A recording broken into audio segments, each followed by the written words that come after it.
Ja sam Jovan Jovanović. Ja sam Nemanja Komatović i ovo je naša dogma.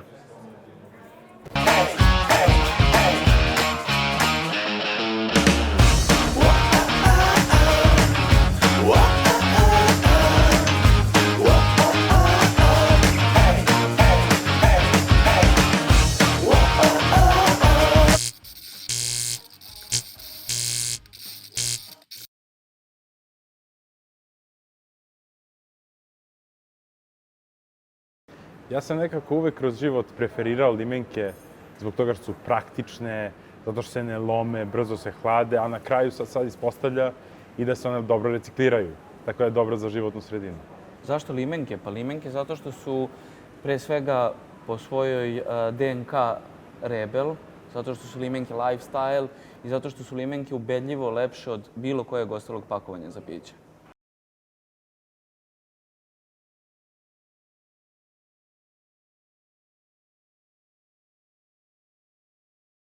Jako puno je rađeno i istraživanja po tom pitanju i blind testova i svega. Ono što su svi zaključili na kraju je da ako se uradi test na slepo, dakle da se sipa piće iz limenke ili pivo u ovom slučaju u čašu i pored toga sipa iz neke druge ambalaže ili točeno, na kraju to ne postoji razlika. Dosta stvari kreće subjektivno i da neko kaže neku stvar koja apsolutno nije istina, a to se nekom drugom prenese i ta laž na kraju postane istina.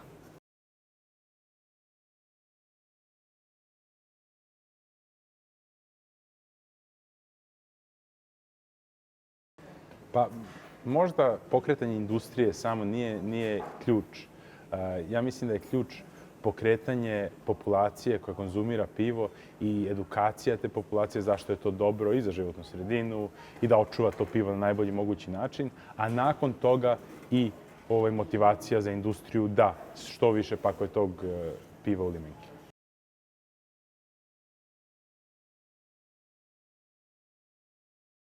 Pa iskreno ja ne. Ja volim nekada da dođem na točeno, iako je limenka moj prvi izbor uvek. Pa da ne kažemo baš da kad niko ne gleda pijemo i točeno. Volimo točeno pivo kad je sveže i kad je na mestu kao što je dogma. Međutim, za sve druge okolnosti i prilike za konzumaciju preferiramo limenku zaista.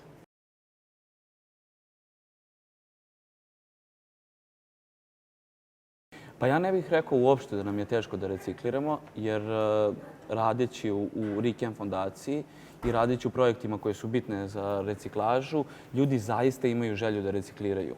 Znači, ako imaju pravu infrastrukturu ili recimo kao u vašoj pivari, video sam malo pre da je cela kutija apsolutno puna limenki. Znači, ljudima ako date izbor, oni će sigurno reciklirati i to vole da rade. Znači, nije stvar u navici naših ljudi da ne žele da recikliraju, nego da treba da postoji infrastruktura koja će podržati njihovu želju. Znači, ja mislim da je apsolutni mit da je ljudima teško ili da ne žele da recikliraju.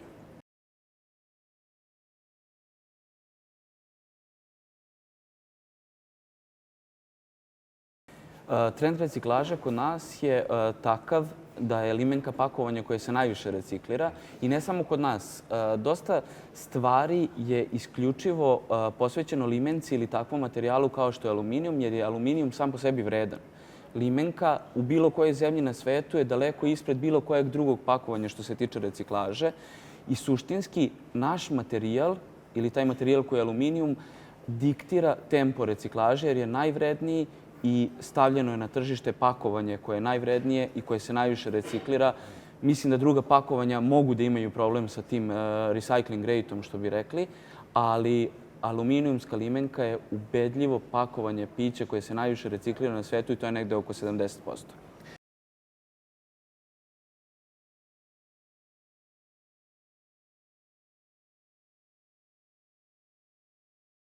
Pa evo ja ne bih pričao o šokantnom podatku, ja bih pričao o nekim drugim stvarima koje su takve da je, na primjer, aluminijumska limenka takvo pakovanje da se uvek reciklira u potpunosti. Da je 75% aluminijuma koji je ikad proizveden i dalje u upotrebi i govorio bi te neke lepe stvari. Postoje šokantni podaci, ali to jednostavno nije moj tip izražavanja da ljude zgražavam, nego samo da im pružim alternativu koja je bolja.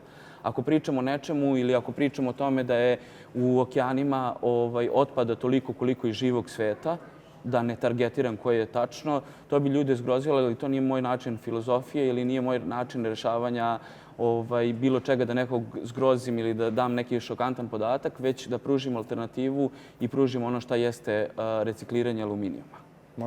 Možda podaci koji nisu šokantni na taj način, ali jesu vrlo iznenađujuće da kad se reciklira jedna limenka, utroši se samo 5% energije u odnosu da je napravite od rudnika, od boksita i da od nule napravite tu limenku. Ili možda kada se sačuva pola zaprenite limenke nekog energenta, u ovom slučaju možda je to dizel ili možda je to benzin, sačuva se polovina ako se reciklira.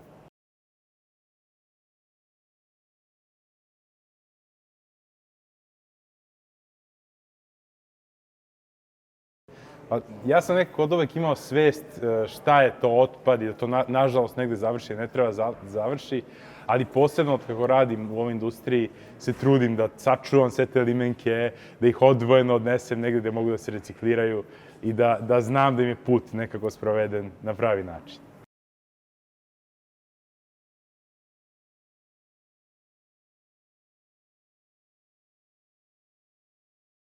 Radimo sa cool ljudima i radimo na jednim od najvećih muzičkih festivala gde ne radimo samo propovedanje da je reciklaža cool, nego na našoj stranici koja je Svaka limenka se računa Srbija možete vidjeti kakve kreativne stvari radimo.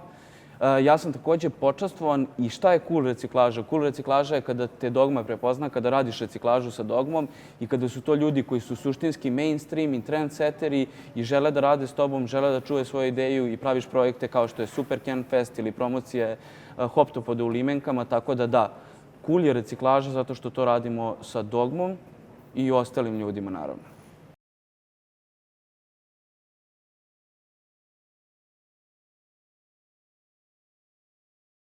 Ono što mi radimo u RIKEN fondaciji je da svako ko se prijavi na našu mrežu može da dobije kutije, kese, edukativne materijale i svako ko se ikada prijavio na našu mrežu ili nas zamolio da mu treba pomoć oko reciklaže limenki, mi smo i više nego izašli u susret što se toga tiče. Znači, na svakom koraku trudimo se da edukujemo ljude o samoj reciklaži limenki.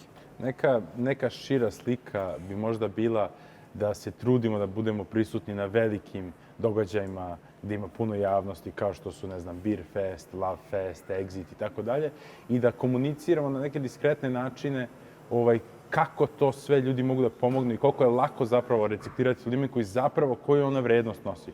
Zato što nije to uvek isto za sve. Limenka stvarno ima neku poruku koju može da pronese.